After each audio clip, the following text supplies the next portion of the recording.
Landmine was a deadly and ubiquitous weapon on World War II battlefields. Landmines came in various types and sizes, from anti-personnel to anti-tank, and were laid in the tens of millions. Locating and safely defusing buried mines, particularly for advancing Allied forces, posed a significant challenge in the early stages of the war. Mines were typically made of metal, requiring a slow and laborious process of prodding the ground with a bayonet or metal rod for detection and removal. This method often led to missed mines and resulted in casualties. To address this issue, a machine that could detect mines more quickly and with less margin for error was needed. Polish Army officer Lieutenant Joseph Kosaki, a technician in the artillery branch of the Ministry of National Defense in Warsaw, secretly worked on developing electronic devices for the Polish Army before the German invasion in 1939. After escaping to Britain, he completed work on a portable mine detector in 1941. Kosaki's mine detector was brilliantly simple yet effective. It featured two coils, with one connected to an oscillator generating an oscillating current at an acoustic frequency. The second coil was connected to an amplifier and a set of headphones worn by the operator. When the coils passed close to a buried metal object, it disturbed the balance between them, producing a sound in the headphones. This simple design weighed only 30 pounds and could be operated by a single soldier. Remarkably, Lieutenant Kosaki chose not to patent his invention and instead donated it to the British Army, which began mass-producing it.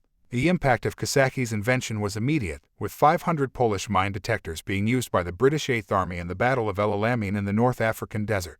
This significantly accelerated the Allied advance and saved numerous soldiers from death or injury. Kosaki's design remained largely unchanged for decades and was in British service until 1995. During the war, the British used around 100,000 of these detectors on all fronts, and the device was also copied and manufactured by the United States. However, when the Germans realized that the Allies were using metal detectors to find their mines, they began creating undetectable mines using non-magnetic materials like wood, glass, and clay. One of the most common and deadly of these was the shoe mine 42. Nonetheless, the Polish mine detector remained a vital piece of Allied equipment, especially for detecting metal mines, including anti-tank devices like the telemine.